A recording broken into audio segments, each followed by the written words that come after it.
Yeah, so you're comfortable. 100%. You've got your cushion and all that kind of. Near enough the same height. Hey, very good.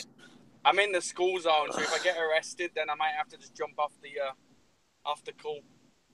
Yes, yeah, you can do that, Mark. Dorothy, we're live at the moment, and this is the joys of live streaming. Mark is driving. I'm on a cushion. You're on a cushion, and Rodri's on his best behaviour tonight. So welcome to Shoot the Defence on FNX.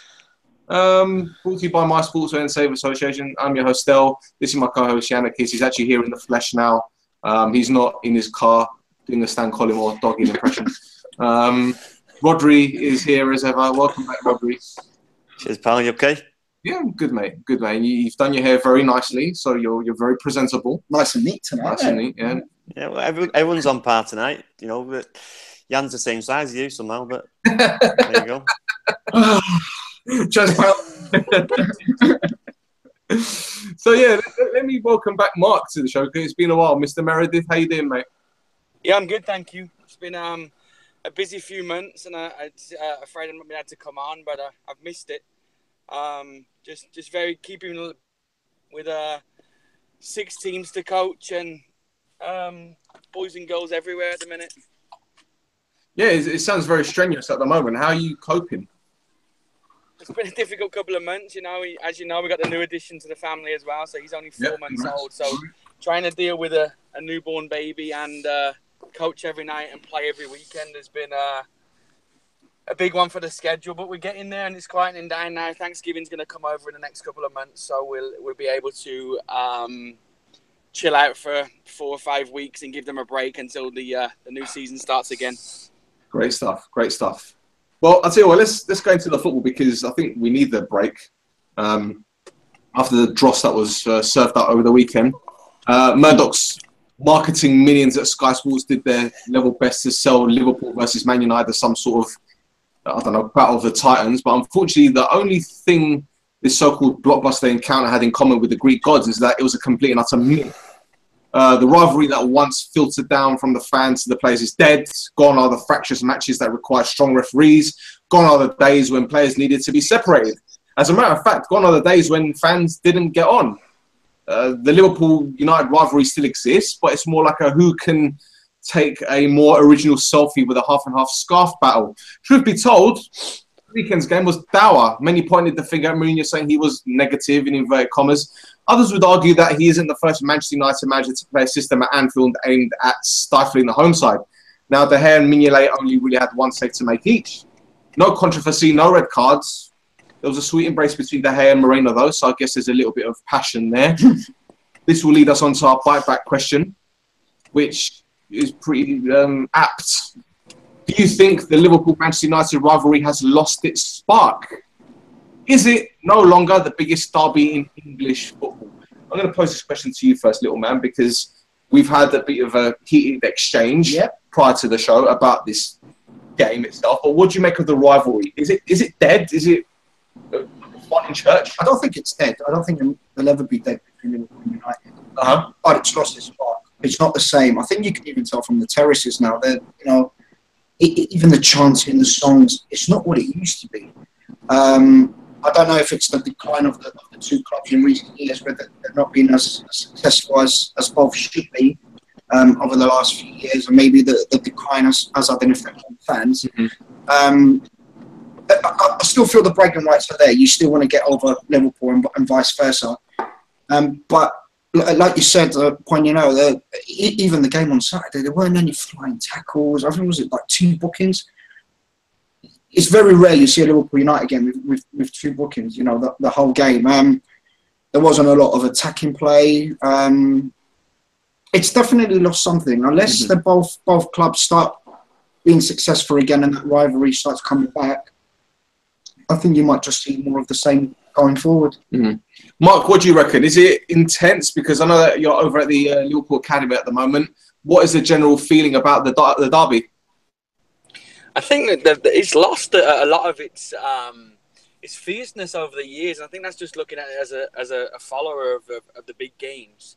You know, it's been one of those that has really lost its spark. I don't know if it's because both managers come out now and just try not to lose the game so bad that, you know, their preparation is defend, defend, defend, and it just evens people out on the field. And people have started getting bored watching the same thing every time they play. You know, the international break may have had a bit to do with it this time as well, with the fact that you can't really prep when your players out on international. You know, we've got 2 teams there who have got a lot of players out at different countries and training in different styles for 2 weeks before the game. So it's always difficult, I'm sure, for the coaching staff to get them back in and get them ready for a big game like that. And Rod, what do you make of it, mate?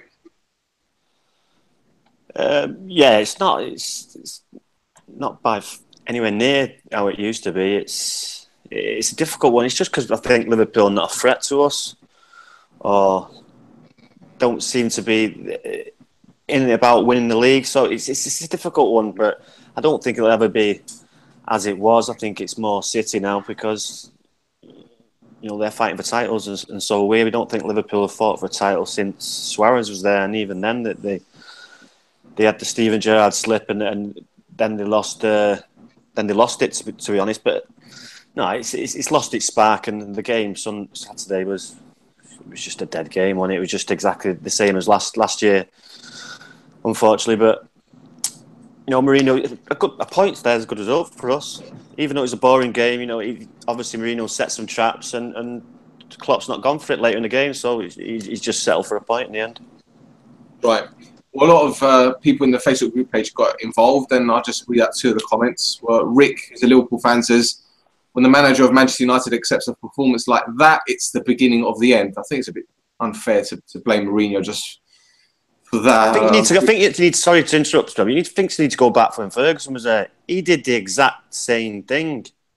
I think the last 4 times he was there, he got beat. So, you know, it's a good point for us. Even though it was a boring game, you'd expect us United to do better. But when Kaka and Mkhitaryan don't have the best of games, and they're important people to have the better games, because you need the Kaka to hold it up. If he gets a chance, which he did, to put it away, and he didn't. So, you know, it's a difficult one. If Lukaku puts that away and we go away 1-0, it's a masterclass. Lukaku's, you know, he's on form, but, you know, it just didn't go our way. So, no, I agree. I completely agree with you. And again, I'm going to reiterate what I said to you prior to the show starting, exactly what we just said about Ferguson. I don't agree. Well, why don't you agree to it? Cool. Why don't you agree? Why don't you think that Mourinho went in with a proper game plan? Why don't you agree with the style? A game plan is always good, which I agree. And going away to the bitter rivals to get a point is not a bad result. For me, it was the lack of intent of Man United winning the game. Yes, he set his stall out to defy Liverpool's threat, which he did. But then once you do that, you need to find the game of your own to go and hurt Liverpool. Liverpool are not great defensively. They're not great in midfield. They're not even good at... they haven't even got a good goalkeeper, in my opinion.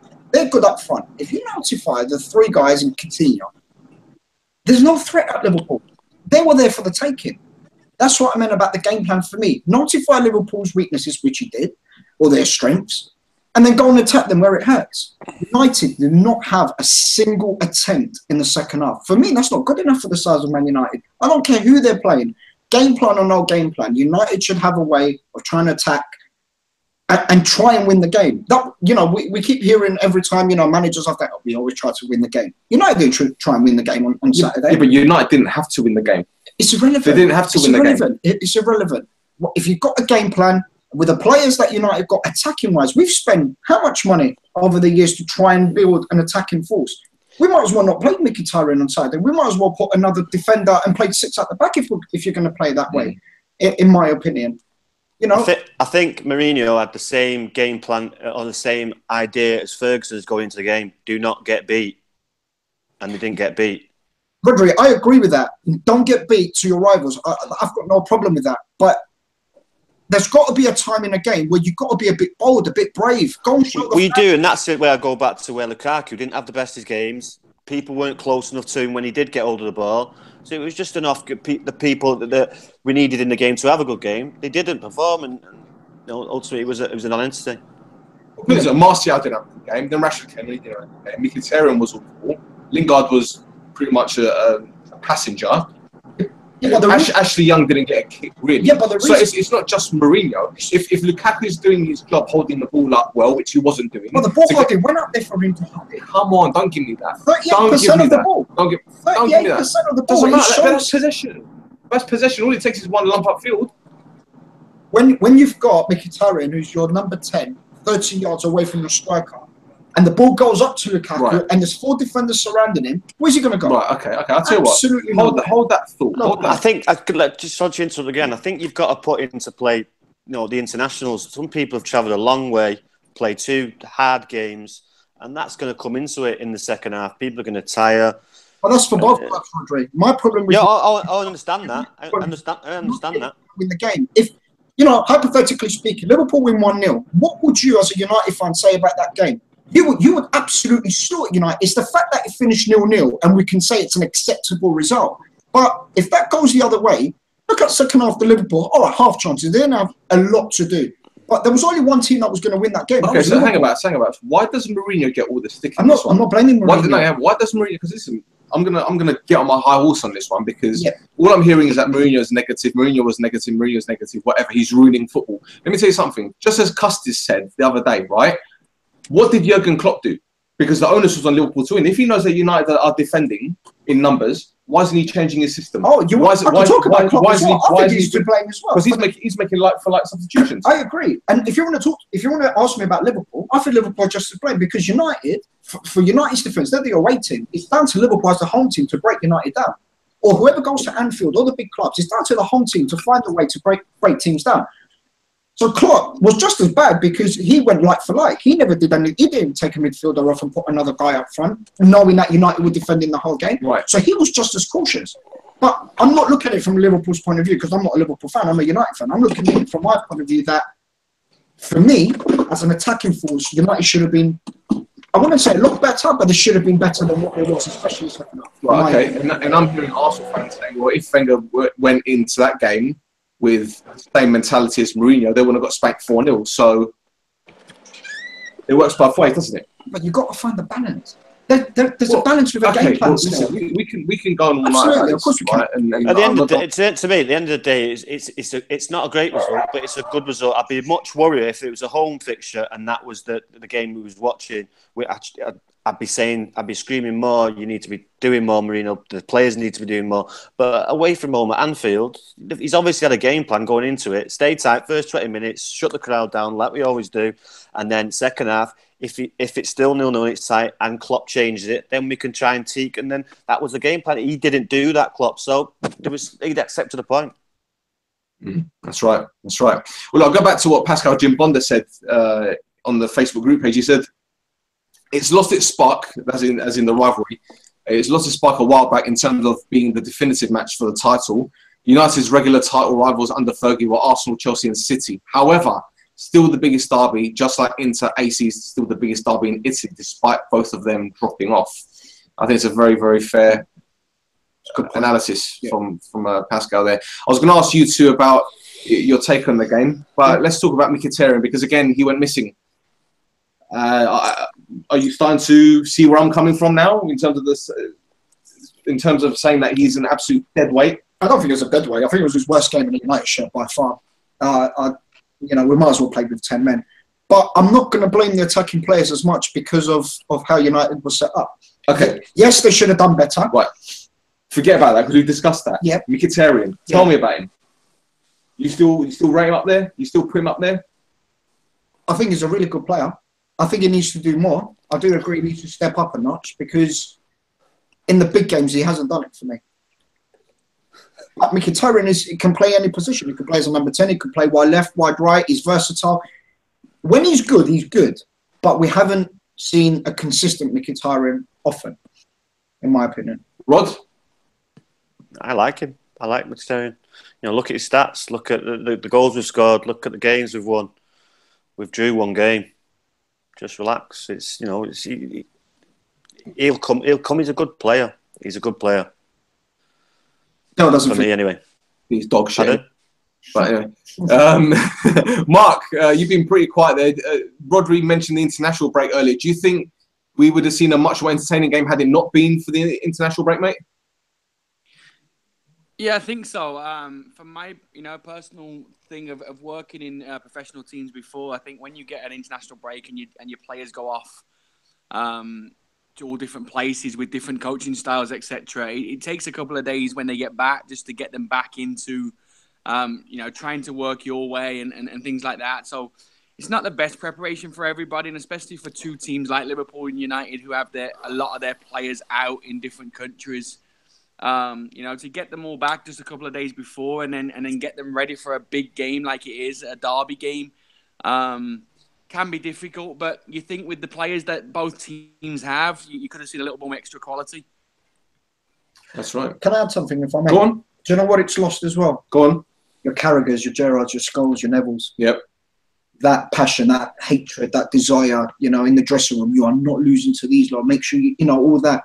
I don't think we've got the caliber players now that go in there. It's all selfies and whatever else, isn't it? So I think that plays a lot now as well. I agree. Right, Stoke City, they put up a fight for about 10 minutes, scoring twice to reduce Man City's lead from 3-0 to 3-2. But by the 80th minute, City had scored 4 more. 7. Open brackets, SEVEN, close brackets for the video printer lovers, 2. Meanwhile, down south, Arsenal and Chelsea suffered shock defeats at the hands of Watford and Crystal Palace, respectively. Although, after hearing Troy Deeney's comments about how he and his teammates like to rough up Wenger's men, it shouldn't be much of a surprise. So the David versus Goliath award of the week goes to Roy Hodgson and his band of merry men, who not only scored their first and second goals of the season, they also beat the reigning champions. Now, Mark, with the greatest respect to Palace, it's no surprise they had an extra spring in their step following the return of Wilf Zaha.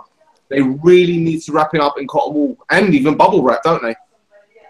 Yeah, I think so, Stal. He's a very good player, and I think he's proven it, obviously, when he come back into the team on Saturday. A real big talent in a team that's not, no disrespect, but not a big team in the league with much talent in their team. So to have someone like that, you've got to make sure he prepares right. He rests when he needs to rest. They look after him both on and off the field, and then hopefully they'll see the best out of him. And as he showed on Saturday, he can go and win games for them. That's right. And Rod, what do you think the result will do for Palace this season? Is this the start of better things at Selhurst Park? Well, you'd like to think so. Well, the Crystal Palace fans would like to think so. They've got over the tough schedule of games that they've just played, which were difficult for anyone. They're playing the top 4 and the top 5, so they've got through that. And then the last game they beat Chelsea, and you can see the way he wants them to set up. It's very simple. It's very, I'd say, English or British. 4-4-2, very rigid, and they've got a result by it. So some of the players would have known that way, and so they've adapted to it very quickly. But not very quickly, quicker than I say. De Boer did, but De Boer wanted to do something intricate and go a different way, which is more difficult, and players sometimes don't grasp that way. And the way they played on Sunday or Saturday was it's easy for them. That's right. So it was a great result, and they should kick on now. Looking at the fixtures, winnable games. So yeah, it's looking up for them anyway. That's right. And you, with Morata out injured, the onus was on Batshuayi to produce the goods, and surprise, surprise, you offered nothing. Nada, zilch. Hazard was ineffective, as was Willian. So why do I get the feeling Conte's about to find out what Mourinho went through with a lot of the players? I don't think you'll find anything new about the players. I just think it's the second season. They're the champions. Second season is always more difficult because the teams up the game against the champions. Also, teams now will start knowing how Chelsea play their football as well, with the 3 at the back. So teams are prepared better now to play against Chelsea. There's something, again, not right at Chelsea this season. I don't know if it's the manager. I don't know if it's maybe, insecurity of him being there for the whole season, or if he's leaving at the end of the season, if players don't know what's happening, if it's something behind the scenes. Costa and Terry as well are 2 massive characters in the dressing room that will be lost. No matter what you might think, they're big personalities. They're leaders. They're leaders, especially John Terry, who loves the club as well. Going back to what we talked about Liverpool, your Carragher's, Terry's another one, of course, at Chelsea. And maybe not having him has made an effect in the dressing room. And like you said, not enough leaders in that dressing room at the moment. Yeah, I just think that they're too reliant on Morata to get goals at the moment. He's a fantastic footballer, and he obviously has hit the ground running. But the fact that Diego Costa isn't there, I think it's really going to affect them. And again, I keep reiterating this. I keep repeating myself. Rudiger, Christensen, Azpilicueta, Luiz, Cahill. For me, it doesn't tell me that they can retain the title. That those 5 defenders, even if they rotate them, for me, I don't think they're good enough. Zappacosta he's come in, he's done pretty well, to be fair. But again, Moses came back from international duty, he looked laboured.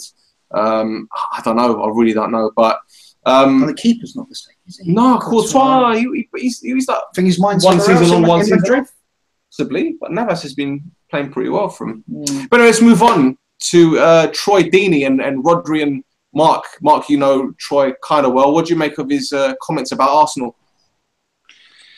Knowing Troy from back in our early days, he will always he was not afraid to talk. But I think he's only saying what everybody's on their lips, isn't he? We all think about it with Arsenal that they let people down and they don't always show their potential. And I think whichever way Troy said it on the TV, I think he was just saying what everybody else is thinking. So I think he's right in what he says. Maybe sometimes you have to be careful on how you say it, especially being in the position he's in. But as I say, knowing the guy, I think he's innocent with it, but he's also telling a lot of truth.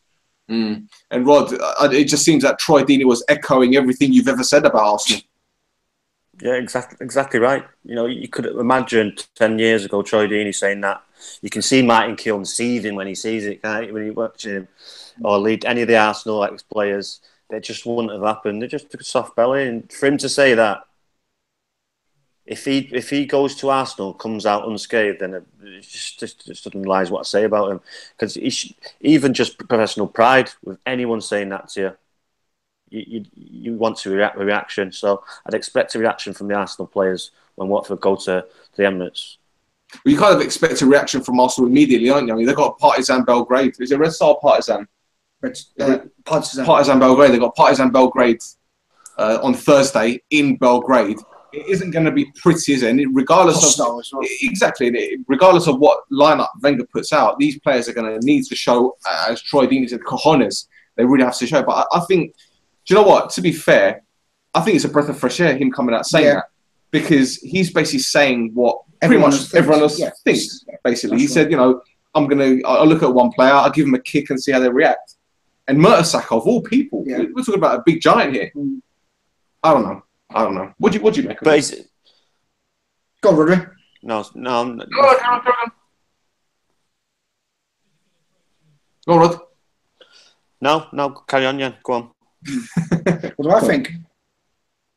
I think he's brave. I think, like you said, I quite like it. In fact, he's coming out on national telly after the game and just saying it how it is. I thought it was brilliant. I'm surprised the FA haven't picked up on it, or the Premier League haven't, The FA are probably thinking about the same thing. They're thinking, we agree, Troy. Let's just move on. Exactly.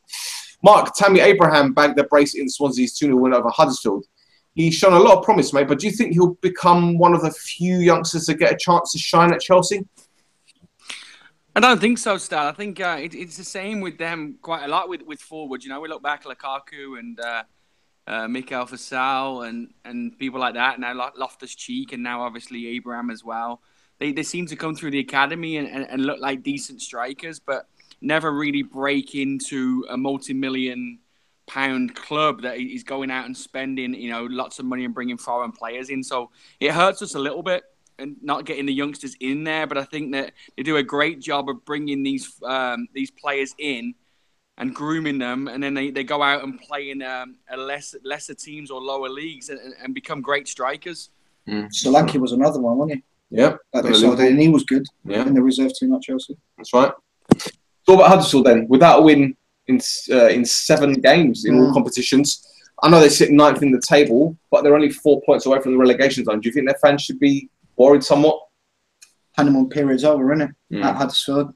We knew at some point that this was going to come. It lost a little bit longer than what we thought. I think they should be worried, but if they finish 17th, they're laughing at this. So that's their aim, So listen, I personally didn't think Huddersfield would start the season like they did. So credit to them for what they've done at the moment. And like I said, the honeymoon period's over. Teams are starting to, notify what they're all about, and quality in the Premiership is a lot better than Huddersfield. So not surprised by the recent one.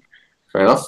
And Rod, Bournemouth's loss at Wembley against Spurs keeps them in the bottom 3. Now, it just seems to me they really need the Defoe to start showing the same kind of form he showed at Sunderland if they are to stay up. Yeah, they do. They've all the hoo-ha about Eddie Howe, and they seem to be struggling. So it's not going for a minute. But yeah, they definitely need Jermaine Defoe to start scoring. Obviously, they did well last year without him, so they need other players to step up as well. But yeah, they're in trouble at the minute. But I'm sure they'll get out of it, Bournemouth. I'm sure they'll have enough in the end. And Eddie Howe, he's a good coach, so I'm sure they'll get out of it in the end. But yeah, Jermaine Defoe needs to start sticking these chances away. He put him away last year. Yep. And while we're on the subject of getting out of it, Mike Ashley has decided to put Newcastle up for sale, and he's hoping to conclude a deal by Christmas. Gents, I think something tells me there's actually more to this than meets the eye. I know Newcastle haven't been in the Premier League for a season to take advantage of the prize money. So, is there a possibility that Ashley's actually found someone who's willing to pay above the club's valuation? What do you reckon, Mark? Yeah, maybe. It's been an on-off saga with him for a few years now. The fans love him and hate him, and so it's always been a difficult one. But yeah, I think he's very much a businessman, and he's definitely looking for a big check. So I think somebody, maybe a Chinese owner or something like that, has come and offered the money, and he's going to jump at the chance while he can. You? I'm surprised. Yeah? To be honest, yeah. Surprised in the sense that he had an interview, what was it, at Sky Sports about a month ago, and they were talking about the finances at Newcastle, and it was like, well, we know that we can't compete, and Benitez understands this, and I hope the fans understand that where we are. I think you're probably right. I think there is somebody there with big money, and he's decided, maybe it's the time to sell. Yeah. Rod, what's your take? Yeah, totally agree with Jan. Someone's obviously, he's a businessman at the end of the day, so obviously someone's come in and he's saying he's putting it up for sale, but there must be talks behind the scenes, and I hope they do get someone who's decent, who's got to own a good lot up there. They needed a bit of luck, so they've had a bit of nasty few years. So, yeah, good luck to them. That's right. And a bit of news that broke earlier on today, Mark. Craig Shakespeare's been sacked as Leicester City manager. I think it's actually about a month earlier than I predicted. I thought it was going to be sacked end of November. Right decision? It's a difficult one, isn't it, Sal? I think they're jumping at sacking managers now. And, for me, going way back, I don't think Ranieri should have been sacked after winning the league, but he was. And Shakespeare came in and done a great job as caretaker manager. But then, they trust him to have the job and not really give him enough time to get in there and do the job on a full-time basis. But obviously the chairman's got his thoughts, and we'll have to see who comes through the door now to try and give them a push, because the last 2 seasons they've really struggled. Yeah, the thing is, this always happens, and I knew that he was going to get sacked eventually, because you get a manager, he does reasonably well, then he gets sacked. They bring in another guy who everyone loves in and around the club as a caretaker manager. They give him half a season, and then they give him another half a season, and if he's not doing well, then he's gone. And that was effectively what's happened to Shakespeare. I think Michael Appleton is going to be a caretaker manager. Rod, do you know anything about Appleton? I know they did pretty well at Oxford City. Yeah, well, he was manager at Oxford. He was manager at Oxford City. I know Happy. I've met Happy a few times. He's a Salford lad, so. But yeah, he was doing well at Oxford, and what's going to happen to him now? So hopefully he may get a chance, but I very much doubt it. I'm sure Leicester are going on like Real Madrid, sacking players here left, right, and centre. It's Leicester City. I just don't agree with it at all. You didn't agree with him sacking Ranieri. I wish they got relegated after they did it, but they didn't, unfortunately. But it's unfortunate. You need to give these coaches a bit more time. He did really well when he took over. Yeah, he's having a great patch, but ultimately it's a result business. And when you're drawing and not picking up results with the teams that you think you're better than, or in around at West Brom, Stokes, all the other teams, and you're not getting results against them, you get these owners that panic. And want a so-called face in. So, yeah, it's just unlucky. That's right. Well, I think Appleton will shake things up. I mean, all he's got to do is show his biceps, man. He's huge. He can bench press a car, can't he? Massive. Jesus. Right, in other news, Jupp Heynckes got off to the perfect start in his second stint as Bayern Munich head coach, beating Freiburg 5-0. The result puts Bayern 2 points behind Dortmund, after Peter Bosz's men suffered a 3-2 home defeat against Leipzig. See how I kind of salvaged that Dortmund thing? Yeah. The drama continued in Europe with 2 big results in Italy. Leaders Juventus stumbled at home, losing 2-1 to an informed Lazio, spearheaded by a rejuvenated Ciro Immobile. The defeat ends Juve's 41-game unbeaten run at home. However, game of the weekend undoubtedly was the Milan derby, where Mario Icardi's hat-trick gave Inter a 3-2 win in a thrilling battle. Now, this has to be a contender for game of the season. This was a proper derby. Here we go. Yeah. Here we go. If you want to compare Liverpool United to Inter Milan, but this had everything. Yeah. Attacking flair, controversy, had them all. It was a fantastic game of football. You know, even reading everybody's kind of Twitter reports and everything, talking about the game, everyone was excited, everyone enjoyed it. It was good to see both Milan clubs near enough at the same level. You know, Milan have spent a lot of money to try and get back to where they was. Inter Milan now with Spalletti, who's done a fantastic job. It was a proper derby. It was a really good game. I'm excited talking about it. That's how good it was. And Icardi, the love, the man everybody loves to hate, Inter Milan. But they love him, really, the Inter Milan fans. You know, deep down, they absolutely adore him. What a hat-trick. All right, the third was a penalty. But he's finishing. The composure for the hat-trick. For that, yeah, just, you know, 90th minute to just kind of wait for the keeper and he just slides it. But his second goal, the volley. What a thing that was. Even the first as well. Great cross from Candreva. Yeah. And then on the half volley, just, you know, slides it in. It was a fantastic goal. I'm surprised he stayed at Inter Icardi. I think he can do a lot better. Yeah. Well, funny you say it, because Rod, ironically, it's almost a year to the day we actually reviewed Liverpool's goalless draw against United, and that episode, Mario Icardi made our headlines for all the wrong reasons. So if you remember, he pulled out with the Inter, actually threatened criminals from Argentina to fight them. Now, as you know, a lot has happened since October the 19th, 2016, and Icardi has won the fans over, as Jan said, with his performance and his 3 goals against their deadly rivals. It's actually earned him a place in the history books. It's an incredible turnaround, isn't it? It is. You know, we've seen it before. If you can perform on the pitch and you give everything for the shirt and everything for the fans, you know, they'll quickly turn around. And if you're scoring hat-tricks in derbies, they'll love you forever. You can say whatever you want. So it's a turnaround. We've seen it again in football. You know, next year we could be talking, you know, he's out the door, he said something, or he's done something. It's that quickly. But yeah, it's a great result for him. And an hat-trick on a derby, you can't get much better than that, can you? I'll tell you what, still, if you want to talk about cojones, Icardi's got something there, and he has. But he's a nut. That's what I mean. He's a proper Argentinian, streetwise. I quite like that about that. We've seen these characters before, and the fans take to him. You know, the 100 mile an hour, all show, all impact, and you know, the fans love that. And you know, you can say Icardi's the kind of person that would fight his dad for the last bit of bread on the table.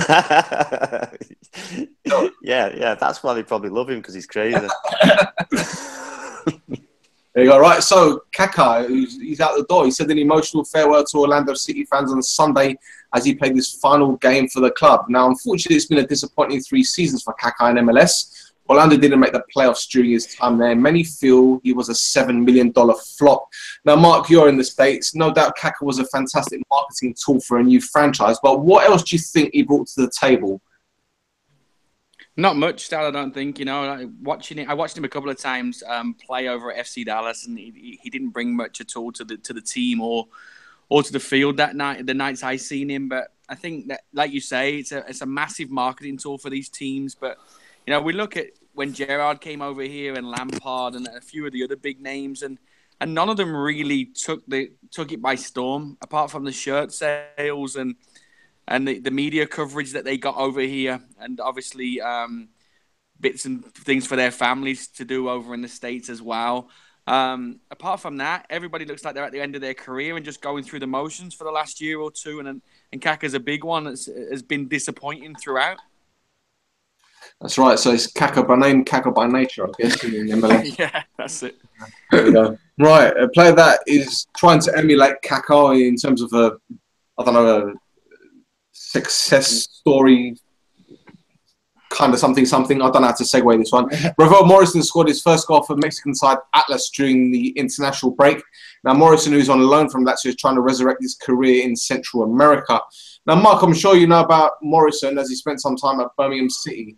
Do you actually think it's wise for a player with such a questionable temperament to be part of the world that has a violent drug trade?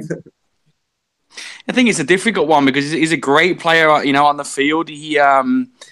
We had him on loan actually at the start of the season this year, and we thought that Harry Redknapp would be able to put his arm around him and make him, you know, sign him up and make him a player again for this year. But it was difficult. We didn't manage to sign him due to money and the financial issues. But yeah, it's going to be a really hard one for him because I don't think he can control himself off the field, which is a real shame because he can be a massive talent on it. And you know, we've seen in the past Manchester United getting rid of him because of his troubles. Birmingham had him, and again he left because of training ground fallouts and things like that. So, you know, the big open world of Mexico could be a hard one for him. But I think it's just going to take a coach to really, like I say, really put their arm around him and calm him down and try and get the best out of him on the field. That's right. And Rod, at 24, Ravel still has time on his hands. So can he turn it around and be the player we all thought he'd end up being?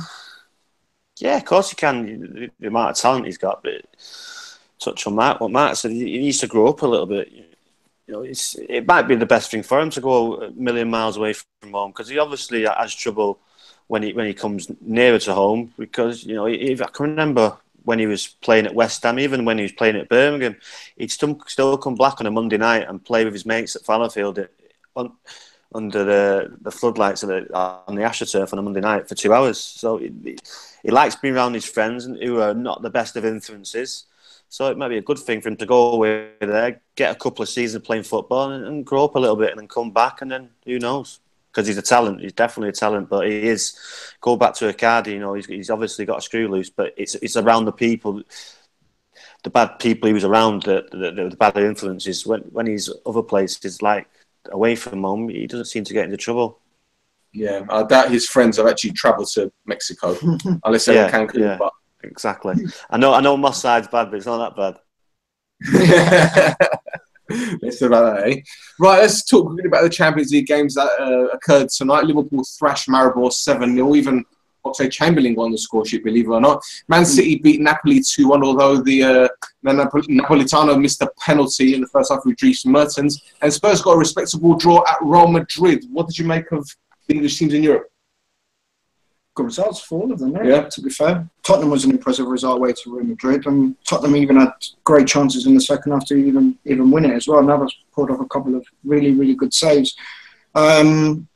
Liverpool expected, not the result, which is a great result, 7-0 away from home. Doesn't matter who you play, scoring 7 is always good for your confidence.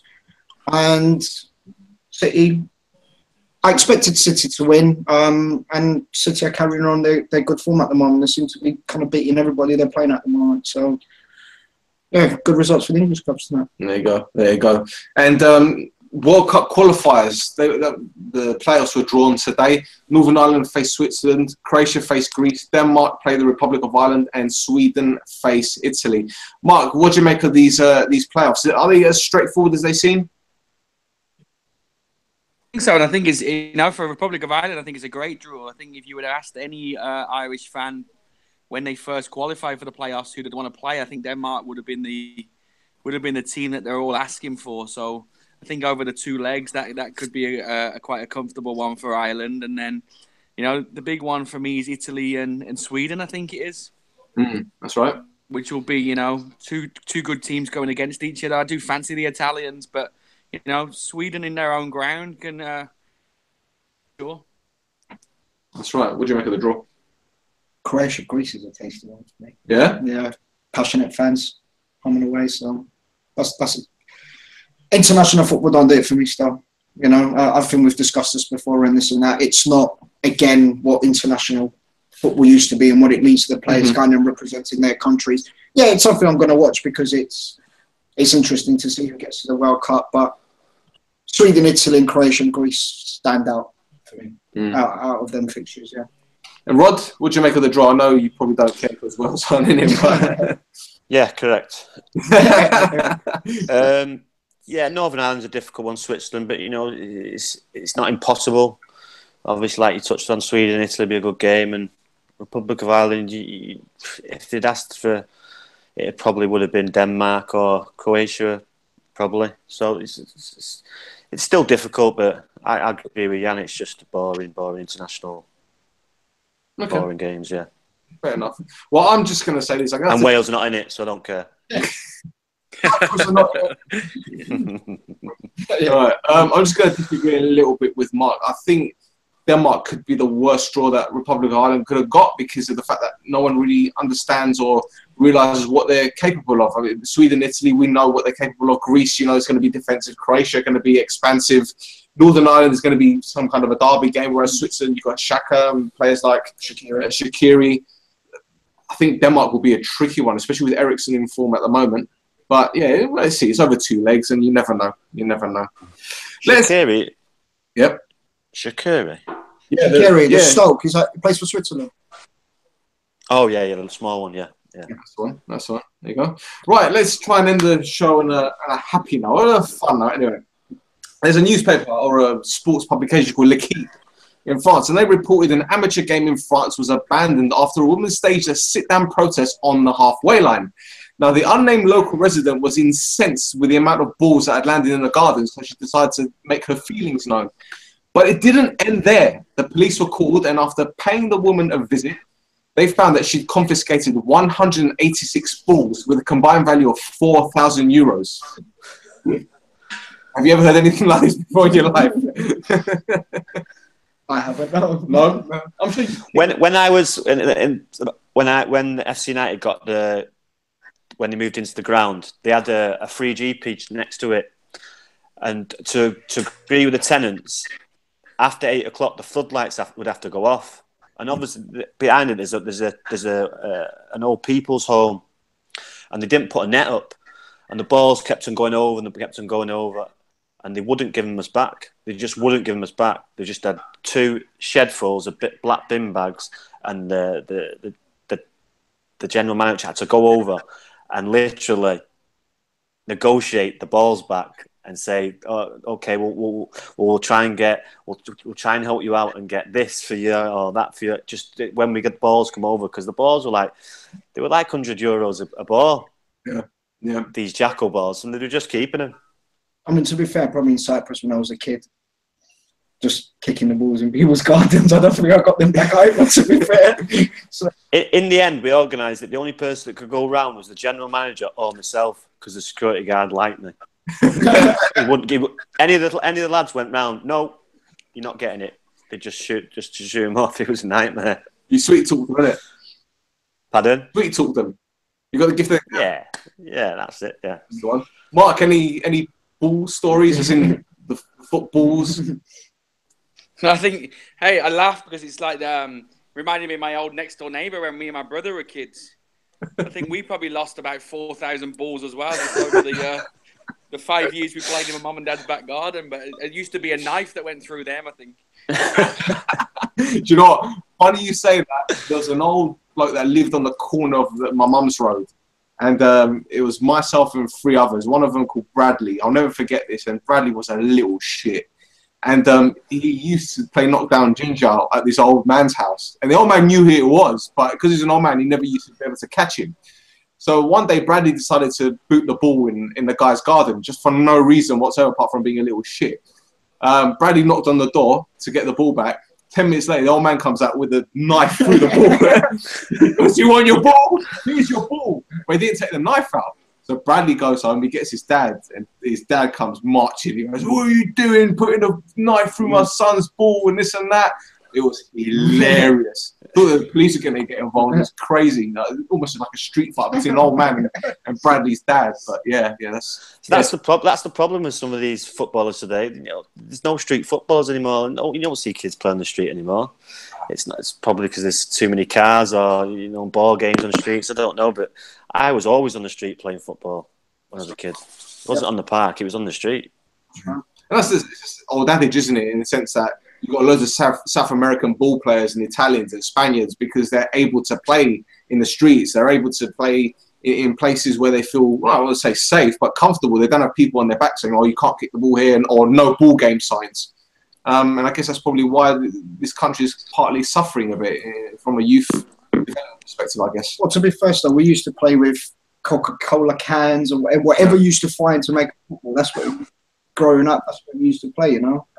That was the fun of trying to play football in any way that you could. Like Rodri says, even now, driving or whatever else, you don't see anybody playing football anymore. You know, even at parks and things like that, nobody does it anymore. That's right. That's right. Oh, well, I thought we were going to end the show on a happy note, but now we're talking about Sunderland's things. Anyway, let's end it by giving our listeners our Twitter handles. You want to? Yannick J. Yannick J. Short and sweet. Like you. Rod? Thanks. Rod James, because we can finish on that lovely pink cat you've got on today. Yeah, man. Freshly got kids. It's looking nice. Looking nice. Oh, is it salmon? Okay. Brings out my eyebrows. My thick eyebrows. We won't talk about eyebrows. Yeah, it's not. Yeah. You got still one, yeah? Anyway, you still got the one. Shall we carry on? Meza. So it's Meza 0102. Tell us a bit more what you think at the moment. Too much. So I 03 team this year, my 2003 boys team, they got invited to represent the club in the new ECNL League, which is the Elite Clubs National League, which is all over the States. So we play in that league as well as our local classic league and the National Premier League this season. So, you know, we've got a schedule of about 60 games over the year, which can range from here in Texas to Florida, San Diego, Chicago, and things like that. So, you know, we keep them busy, and we're just trying to make sure that they prepare well and that they can get out and play at these high levels, as well as trying to get, you know, their education done. And here in America, you find that they play every single sport that's out. So you'll have a boy that's out 7 days a week playing soccer, football, baseball, basketball. You know, you name it, they're out there. So it's very difficult to try and rein these kids in, but they're enjoying it, and I'm really enjoying working with them. So we just take it from there and see how it goes. Great stuff. And on the final, are you happy with the appointment of Steve Cottrell and Lee Carsley? Yeah, I think so. You know, I speak to Cars quite a lot on a daily basis, so I was hoping he would get it, but I know he kept saying that he didn't want it. He wasn't ready to take that full job, and especially with his England stuff he does as well. You know, he wants to stay as a coach, and I think Steve Cottrell coming in is a good move. He was in there last year when we get kept up. He knows some of the players. You know, he's a good coach, good man manager. So hopefully he'll come in. But as I say, and as I've said before, you know, the sacking of Rowett over 14 months ago has been the killer for us, because we've never had somebody now in the hot seat that can really stay. So I hope now Cottrell's one of them that can have 2 or 3 years under his belt or even more before they rashly sack him again and try and find somebody else. It was a good start the other day, innit? Beating Cardiff 1-0. Yeah, it was a great game, you know. I think I watched it on Sky, and I think they pressed when they needed to press, and they were well disciplined, which I think they're really going to get from him. He's got a big month ahead, you know, top of the league against Cardiff. They won. They got Millwall away Saturday. They play Villa in the derby the week after. So, you know, he can be an instant hero if you win those games, and you three wins in 3 games and you won the derby. I think he's be carried out of the stadium. There you go. See, we finally end the show with positive vibes about Birmingham City. Last time it was about Zola, and yeah, less said about that, the better, I think. Right, on a final note, for those of you listening on the download, please stay tuned as we have some bonus material for you right after this show. Now, 90s football expert Sid Lambert and I talk about Man United's 2-2 draw with Liverpool from the very first Premier League season. Do you remember that? Robbie Fowler? No. Matthews, double. See? Oh, the ones with the fans. Stretford End. There you go. That's right. See? We were 2-0 down that day. That's correct. Well done. See? There you go. Wonderful. You got something right. Well done. Right. I was at that game. South Stand. Yeah. Where were you, K-Stand? South Stand. Well, I was a Stretford End ticket holder, but obviously it wasn't there. So comps. Yeah. So I got some comps off. It was like 33,000 that day. Crazy. Yeah, it was a good atmosphere. Well, obviously, yeah, like Jan said, we went 2-0 down, but Matt Hughes' second goal was class. We finished 2-2, did it? First goal. Sorry, it's class. Yeah. I thought I had to get that one. Whatever. Clayton Blackmore's ball over the top. Hughes lobbed it over Grovelar. Beautiful. And then Giggs across to Hughes last minute. There you go. See? And Hughes celebrated like a G. Right, that's it from us this week. Follow us on Twitter at Shoot the Defence. We have a Facebook group page. Just join it and get involved. Until next time, take care of yourself and each other, as Jerry Springer would say.